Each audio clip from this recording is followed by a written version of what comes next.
Big TV భక్తి సమాచారం WhatsApp ఛానల్లో జాయిన్ అవ్వండి. అన్ని విశేషాలు ఎప్పటికప్పుడు తెలుసుకోండి. గురుగారు, పోగొట్టుకున్న వస్తువులను లేకపోతే పోగొట్టుకున్న మనుషులను తిరిగి పొందడానికి ఏమైనా మంత్రాలు ఉన్నాయండి? ఒక రకంగా చెప్పాలంటే తల్లి, వీటికి ఎలాంటి మంత్రాలు ఉండవు.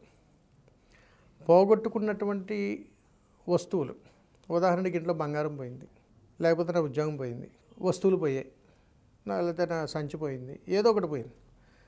ఎప్పుడు పోతుంది, ఎందుకు పోతుంది అని అంటే, లక్ష్మీ తంత్రంలో చెప్పాను మీకు.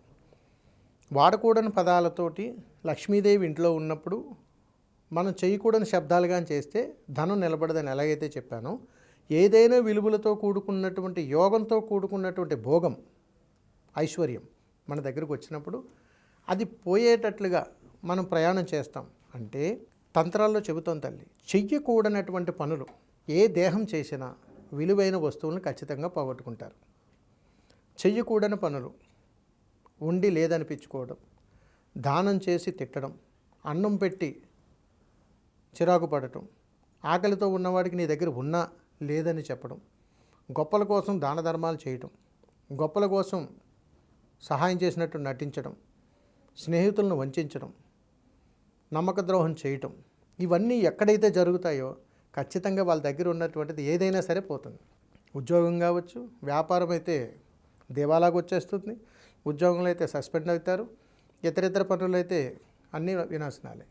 ఇలాంటివి జరుగుతున్నాయనంటే వీరు చేయకూడనటువంటి ప్రవర్తన ఏదో ఆ దేహం చేస్తుంది. కాబట్టి దానికి మోక్షం ఏదన్నా ఉందా ఈశ్వర అని అడిగితే దానికి కూడా ఉంది. అందుకని రాత్రిపూట దేవతారాధన చేసుకోవాలి వీళ్ళు, పగటిపూట కాదు, చీకటి పడిన తర్వాత. ఎందుకంటే తాంత్రిక దేవతలు ఎప్పుడూ కూడా తల్లి సూర్యాస్తమైన తర్వాత అనుగ్రహాన్ని ఇస్తారు.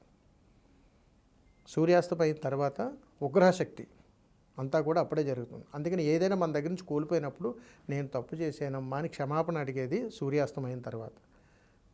అది వాళ్ళ ఇష్టదైవం కావచ్చు, కులదైవం కావచ్చు, వాళ్ళు ఉన్నటువంటి గ్రామదేవత కావచ్చు, ఎవరైనా కావచ్చు.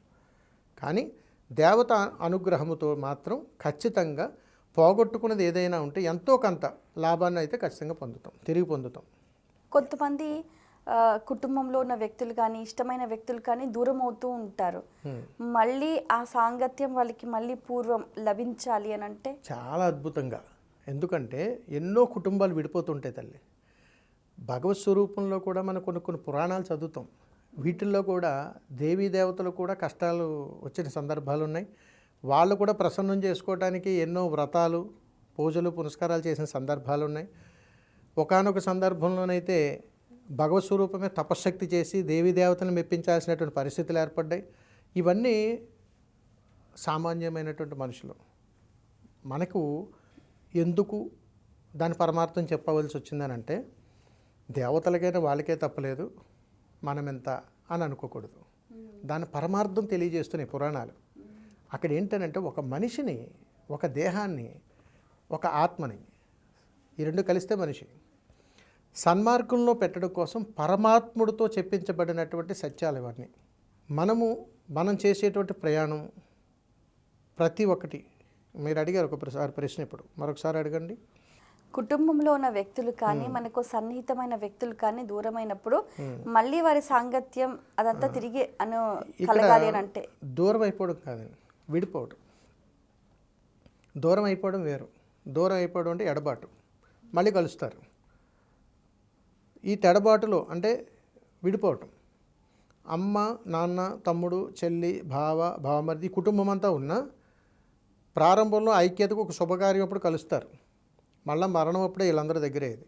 ఈ మధ్యలో ఎవరు కలిసి ఉండరు, అందరూ వెళ్ళిపోతారు. అందుకని భగవత్ స్వరూపాలు కొన్ని పురాణాల్లో చెబుతుంటారు. ప్రతి చిన్న విషయానికి కూడా అలకలతోటి ఎక్కువ పురాణాలు గడిచాయి. మనం చూసాం చాలా సందర్భాలలో భాగవత్ స్వరూపాల్లో దేవీ దేవతల మధ్య అలకలు, కోపాలతోటి ఇవన్నీ జరిగాయి. అందుకని దేవతను ఆరాధించేటప్పుడు ఎప్పుడైనా సరే మంత్రంలో ఉన్నటువంటి గొప్పతనం ఏమిటనంటే, ఎక్కడైతే అలకలు ఉన్నాయో, ఎక్కడైతే ఈ రాగద్వేషాలు, ఈర్ష్యారాగద్వేషాలు మనిషిని వెంబడిస్తున్నాయో అక్కడ ఖచ్చితంగా విడిపోతారు తల్లి. అన్యోన్యత చూపించడం కోసం నేను ఇంత ఘోరమైన తపస్సు చేశాను, ఇంత ఘోరమైనటువంటి శక్తిని ఉపయోగించాను, ఇంత శక్తిని నేను యుద్ధానికి వాడానని చెబుతూ ఉంటాం. ఎందుకనంటే ఒక బంధాన్ని దగ్గర చేసుకోవటానికి ప్రతి వ్యక్తి కూడా పురాణాల నుంచి కానీ, మన పూర్వీకుల నుంచి కానీ, మన సనాతన ధర్మం గురించి కానీ మనం తెలుసుకోవాల్సినటువంటి ధర్మం ఏమిటనంటే, మనిషిగా పుట్టినటువంటి నీకు నీ ధర్మం ఏమిటి, తల్లిగా నీ ధర్మం ఏమిటి, తండ్రిగా నీ ధర్మం ఏమిటి, భార్యగా నీ ధర్మం ఏమిటి. ఈ ధర్మాన్ని ఎవరిది వారు సక్రమంగా పాటించగలిగినప్పుడు ఈ విడిపోవడాలు అనేటువంటి ఉండవు అని చెప్పడం దాని పరమార్థం. కానీ ప్రస్తుత కాలంలో ఈగోయిజం ఇది మెయిన్ బ్యారియర్గా అంటే ఇబ్బంది పడుతుంది. ఈర్ష్య రాగద్వేషాలు వస్తాయి. ఎందుకు వస్తాయంటే తల్లి, దేవత దగ్గర ఒకటి చెప్తుంటారు, భగవత్ స్వరూపాన్ని దేవతను ఆరాధించేటప్పుడు దేవత దగ్గర సమర్పించినటువంటి నైవేద్యాన్ని మనం చూసినప్పుడు బాగా నోరు ఊరిపోతుంది, ఎంత బాగుంటుంది ఇది తింటే అనే భావన మనలో కలగకూడదు. అక్కడితో అది ఎంగిలి నివేదన అవుతుంది. ఆఖరికి మనం నివేదన చేసేటప్పుడు కూడా ఆ వాసనగానే మనం పీల్చితే, అంటే దాని అనుభూతిగానే మనం పొందామంటే అది కూడా ఎంగిలి నైవేద్యం అవుతుంది. మరి స్పష్టమైనటువంటి నైవేద్యం ఎక్కడుంది తల్లి? అలాగా కుటుంబంలో కూడా ఏ పనిని చెయ్యాలన్నా, ఎలా ప్రయాణం చేయాలన్నా, ఏ విధానాన్ని స్వీకరించాలన్నా సమిష్టి నిర్ణయం అనేటువంటిది తప్పనిసరి. చాలా కుటుంబాల్లో ఏకాభిప్రాయాలు ఎక్కువగా ఉంటాయి తల్లి. ఏకాభిప్రాయాలు ఉన్నటువంటి కుటుంబాలన్నీ కూడా విచ్ఛిన్నమవుతాయి. అందుకని సమిష్టితో కూడుకున్నటువంటి నిర్ణయము త్వరగా ముందు మనం ఆలోచించేసుకుని నిర్ణయం తీసేసుకుని కుటుంబంలో కానీ చెబితే అది ఎప్పటికైనా ప్రమాదమే. అందుకని తీసుకునే ముందే అందరం కూడా కలిసి కూర్చొని, అది కష్టమో నష్టమో ఇబ్బందో అప్పో సమస్యో ఉద్యోగమో విదేశమో ఏదైనా కానీ అందరూ కూడా కలిసి సమిష్టిగా ఎప్పుడైతే ఆ ప్రయాణం జరుగుతుందో ఆ కుటుంబాల్లో ఖచ్చితంగా అన్యోన్యత అనేటువంటిది ప్రబలుతుంది. అలా జరిగినటువంటి చోట ఈశాన్య ప్రాంతంలో ఖచ్చితంగా ఈశ్వరుడు కొలువై ఉంటాడు. అంటే మీరు అడిగిన దానికి పరమార్థం ఒక్క మాటలో చెప్పాలంటే, ఏ గృహములోనైతే భగవన్నామస్మరణ లేదా అక్కడ ఇది జరుగుతుంది. భగవన్నామస్మరణ ఉన్న చోట, దేవీ దేవతలకు నైవేద్యం వెళ్ళేటువంటి చోట ఆ కుటుంబాల్లో ఎప్పుడు కూడా ఎడబాటులు ఉండవు. అలా జరుగుతున్నాయనంటే మీరు ఈ ఆరాధన చెయ్యండి, ఇంట్లో దీపారాధన చేయండి, ఒక దీపం వెలిగించండి. ఆ దీపం వెలిగించడానికే అష్ట కష్టాలు వచ్చేస్తుంటాయి. మరి ఆ కష్టాలు వచ్చినప్పటికీ ఎడబాటే కదా తల్లి వస్తుంది. అందుకని పరమార్థం చెబుతుంటాడు భగవత్ స్వరూపుడు, నాకు ఒక్క దీపం పెట్టి చూపించండి రా, మీలో ఉన్న అన్యోన్యత అంతా నేను చూపిస్తాను అంటాడు భగవంతుడు. అందుకని గుడికి వెళ్ళగానే మనం ఏం పెడతాం? దీపం పెడతారు. భార్యాభర్తల తగాదాలు, కుటుంబాల తగాదాలు వస్తే ఏం చెప్తాం అనుకుంటున్నారు? యజ్ఞయాగాదులు చేయమని చెప్పం. అమ్మ పలానా పుణ్యక్షేత్రానికి వెళ్ళి దర్శనం చేసుకుంటారు అంటే ఇక్కడి నుంచి అక్కడ దాకా జరిగే ప్రయాణం అందరూ కలిసి వెళ్తారు, కలిసి మాట్లాడుకుంటారు, కలిసి భోంచేస్తారు, కలిసి టికెట్లు తీసుకుంటారు, ఒకళ్ళు చూసుకుంటారు, కష్ట సుఖాలు మారుతారు. ఇక్కడి నుంచి అక్కడ దాకా పోయి ఆ దైవ దర్శనం చేసుకుని ఇంటికి వచ్చేటప్పటికి కష్టాలన్నీ తీరిపోతాయి. అందుకని పుణ్యక్షేత్ర సందర్శనం అని అంటే అర్థం ఏమిటనంటే, కుటుంబం అంతా కలిసి వెళ్ళినప్పుడు ఆ ఇంటి ఎడబాట్లు ఉండవు. అందుకనే కదా తల్లి దేవీ దేవతల్లో ఏ పురాణాల్లో చెప్పిన వీళ్ళు అక్కడక్కడ స్వయంభూలుగా వెళ్ళడానికి గల కారణం ఏంటి? ఎక్కడ సమస్యలు అయితే ఉన్నాయో అక్కడ వాళ్ళందరూ వెలిసారు కాబట్టి వాళ్ళు సందర్శించుకోగానే ఆ కష్టాలన్నీ తొలగిపోతాయి. కానీ అక్కడ ఎడబాట్లు ఉండవనే చెబుతారు. అందుకని ఎప్పుడు అలాంటి కుటుంబాల్లో జరిగిన, భార్యాభర్తల్లో జరిగిన, పిల్లల్లో జరిగిన, ఏది జరిగినా అందరూ కలిసి ప్రయాణం చేయండి 2-3 రోజులు వెళ్ళి, అన్ని కష్టాలు తీరిపోతాయని చెబుతాం. సార్ నెలకోసారి ట్రిప్ వేసుకోవాలంటారు. చెయ్యాలి తల్లి. ఇప్పుడు మన కోసం మనం ఎన్ని పనులు చేసుకుంటున్నాడు, భగవంతుడి కోసం చేసుకోవడంలో తప్పే ఉంది.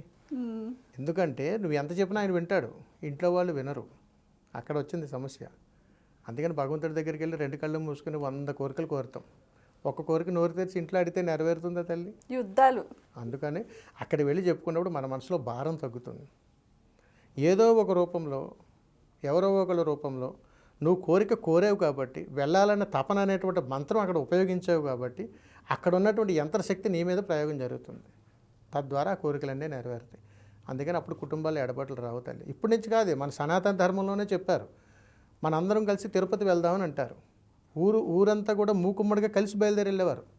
కాశీ వెళ్ళినా కానీ అలాగే వెళ్ళేవారు. పుణ్యక్షేత్రాలన్నీ అలా వెళ్ళినప్పుడు అన్యోన్యత పెరిగేది తల్లి. మళ్ళీ వచ్చిన తర్వాత సమారాధనలు చేసేవారు. వాటికి ఇప్పుడు పర్యవసానం ఇప్పుడు కార్తీక మాసం వచ్చింది, పిక్నిక్లకి వెళ్దామండి, లేకపోతే అందరం కలిసి వన సమారాధన చేసుకుందామని అని అంటారు. ఎందుకని? అప్పుడప్పుడు ఉన్న చిన్న చిన్న గొడవలన్నీ తీరిపోతాయి. ఏదైనా పెళ్ళిళ్ళకు పబ్బాలకు కూడా ఇప్పుడు 4-5 కలిసినా కానీ మొఖాలు అటు ఇటు పెట్టుకుని మాట్లాడుకుంటున్నారు. ఎవరైనా కాలం చేసినప్పుడు ఎవరైనా పోవాల్సిందేరా అని మళ్ళీ కలిసిపోతున్నారు. అందుకని తల్లి భావబంధాలను ఎప్పుడూ కూడా పెద్దవాళ్ళు పిల్లలకి తెలియజేశారు. డబ్బు మీద వ్యామోహంతో, సమయం మీద కాలయాపనతోటి ఈ దేహాన్ని పట్టించుకోవడం మానేస్తున్నారు, భగవన్ నామస్మరణ మానేస్తున్నారు. అందుకనే మంత్రానికి అంటే ఒక యంత్రం లాగా పనిచేస్తున్నారు. అంతే లేవడం, పని చేసుకోవడం, వెళ్ళడం, ఉద్యోగం చేయడం, రావడం, సర్దుకోవడం, ఇది ఒక రొటీన్ మెకానిక్ లైఫ్ అయిపోయింది అసలు. For more videos like this, subscribe Big TV channel.